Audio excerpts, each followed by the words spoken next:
ഇന്ന് തന്നെ ഡൗൺലോഡ് ചെയ്യൂ. കാണൂ നിങ്ങളുടെ ഫേവറേറ്റ് ഷോസ്. എന്താടാ ഇത്? എഴുന്നേറ്റ് വാടാ. അവന്മാരെ രണ്ടെണ്ണത്തിനെ കൊന്നിട്ട് വന്ന് കിടന്നാ മതി. എടാ, നീ ജയിലിൽ കയറാതിരിക്കാനുള്ള വഴി ഞാൻ നോക്കിക്കോളാം.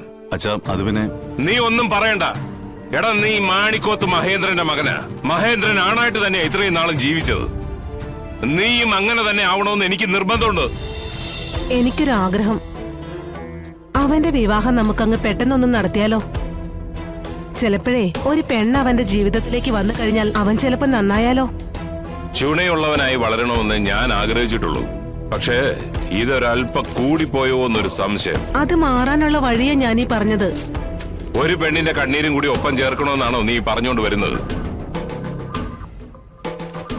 ആ, വരട്ടെ. കാര്യങ്ങൾ ഏത് രീതിക്കാ പോകുന്നതെന്ന് നോക്കട്ടെ. എന്നിട്ട് തീരുമാനിക്കാം എന്തും.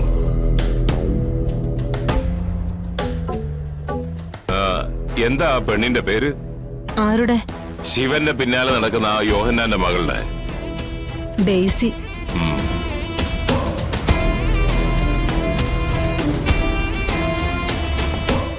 യോഹന്നാന്റെ കുരുട്ടുബുദ്ധിയൊന്നും ആ കൊച്ചിനില്ല. ശിവനെ അവൾക്ക് വലിയ കാര്യമാ.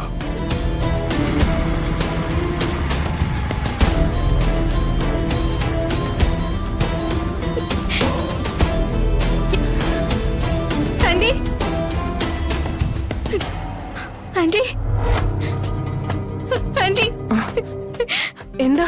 എന്തിനാ ഇങ്ങനെ കരയുന്നേ? ശിവനെ അവരെല്ലാരും കൂടി കൊല്ലാറാക്കി. കൊല്ലാറാക്കിന്നോ? അത്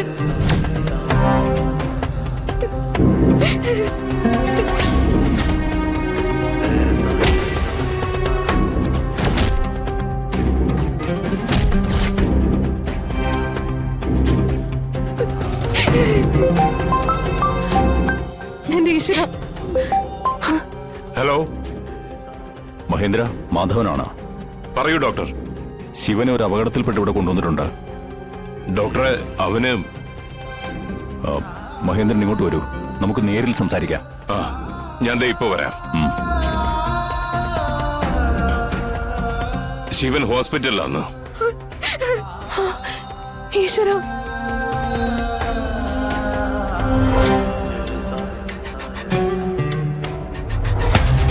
മാഡം പെട്ടെന്ന് വിളിച്ചു പറഞ്ഞപ്പോ ഇത്രയും വലിയൊരു തുക, അതാണ് ഞാൻ നോക്കട്ടെ എന്ന് പറഞ്ഞത്.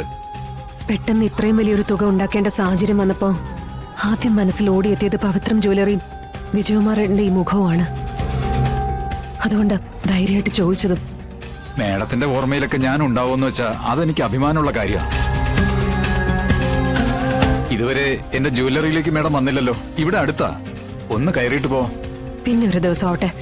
ഇന്നിപ്പോ ചില അത്യാവശ്യ കാര്യങ്ങൾ ചെയ്തു തീർക്കാനുള്ളതുകൊണ്ട് ഞാനിപ്പോ അതിന്റെ ഒരു ഓട്ടത്തില.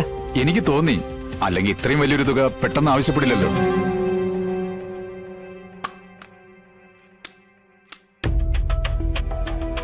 ആ, പറഞ്ഞ തുക മുഴുവനും ഉണ്ട്.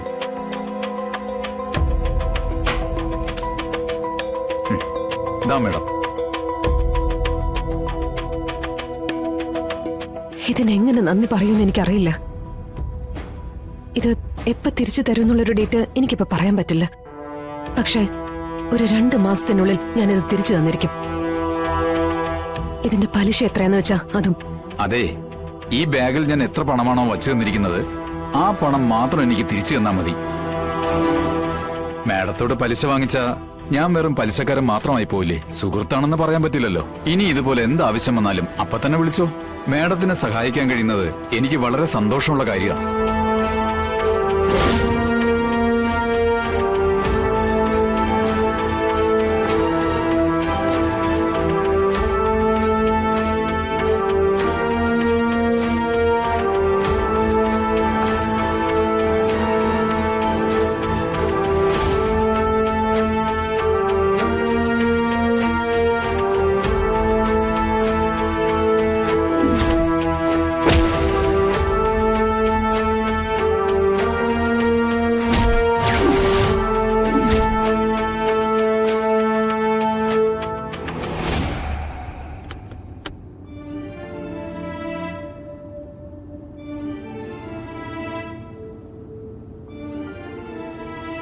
അവൻ പറഞ്ഞ സമയത്തിനുള്ളിൽ പണം എത്തിക്കഴിഞ്ഞു.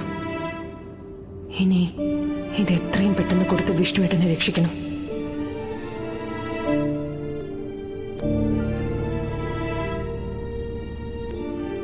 The subscriber you are calling is switched off. Please try after some time. Switch off.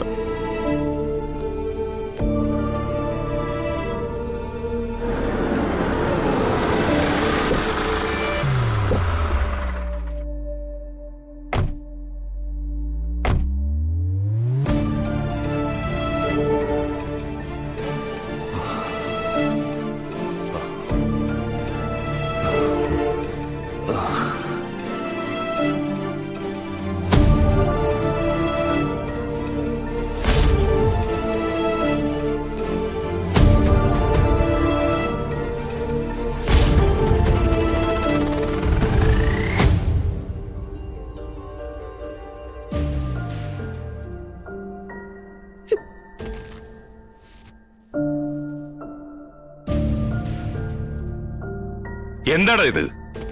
എഴുന്നേറ്റ് വാടാ. അവന്മാരെ രണ്ടെണ്ണത്തിനെ കൊന്നിട്ട് വന്ന് കിടന്നാ മതി. എടാ, നീ ജയിലിൽ കയറാതിരിക്കാനുള്ള വഴി ഞാൻ നോക്കിക്കോളാം. അച്ഛാ അത് പിന്നെ നീ ഒന്നും പറയണ്ട. എടാ, നീ മാണിക്കോത്ത് മഹേന്ദ്രന്റെ മകനാ. മഹേന്ദ്രൻ ആണായിട്ട് തന്നെ ഇത്രയും നാളും ജീവിച്ചത്. നീയും അങ്ങനെ തന്നെ ആവണമെന്ന് എനിക്ക് നിർബന്ധമുണ്ട്. എഴുന്നേറ്റ് വാടാ. പോയി അവന്മാരെ രണ്ടിനെയും തീർത്തിട്ട് വന്ന് കിടന്നാ മതി. ഞാനൊന്ന് നീ പറയട്ടെ. മാറി നിക്കോച്ചേ. ഇതേ ഞങ്ങളുടെ അഭിമാനത്തിന്റെ പ്രശ്നമാ. നിന്റെ ചേട്ടന്റെ കാര്യം പോക്കാടി. യവനത് ചെയ്തില്ലെങ്കിൽ ഞാൻ പോയി ചെയ്യും. ഒന്നും പിന്നത്തേക്ക് മാറ്റിവെക്കുന്ന പതിവ് നമുക്കില്ലല്ലോ. എടാ, വീണ് പോയാ പിന്നെ കൊന്നേക്കാനാ പറയുന്നത്. ഇല്ലെങ്കിൽ തിരിച്ചെണീറ്റ് ചെന്ന് പണിയുമെന്ന് മുന്നറിയിപ്പ് കൊടുത്തിട്ടേ പോരൂ. അതാ നമ്മുടെ പാരമ്പര്യം. അത് കാത്തു സൂക്ഷിച്ചിട്ടുള്ള സുഖചികിത്സയൊക്കെ മതി. വാടാ. ആ എന്താ മഹേന്ദ്ര ഈ കാണിക്കുന്നത്? ഇയാൾ എവിടെ കൊണ്ടുപോവാ?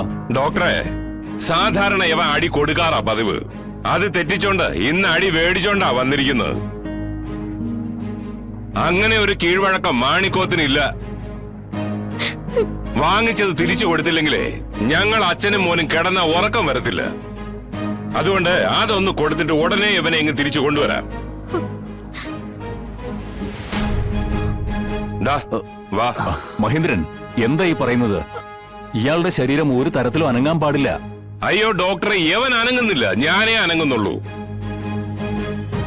പക്ഷേ അത് യവൻ കാണണം. യവന് കിട്ടിയത് യവന്റെ അച്ഛൻ തിരിച്ചു കൊടുക്കുന്നത് യവൻ കാണണം. എന്നാലേ ഇനി യവൻ ഇത് ആവർത്തിക്കാതിരിക്കൂ. ഞാൻ പറഞ്ഞത് ഡോക്ടർക്ക് മനസ്സിലായോ? അതൊക്കെ എനിക്ക് മനസ്സിലായി. പക്ഷേ ഇനി ഞാൻ പറയാൻ പോകുന്നത് മഹേന്ദ്രൻ ഒന്ന് മനസ്സിലാക്കണം. നിങ്ങൾ കരുതുന്നത് പോലെ ഒന്നും അല്ല കാര്യങ്ങൾ. അടി കിട്ടിയതുകൊണ്ടല്ല ശിവൻ വീണത്. അതൊരു കാരണം മാത്രമാ.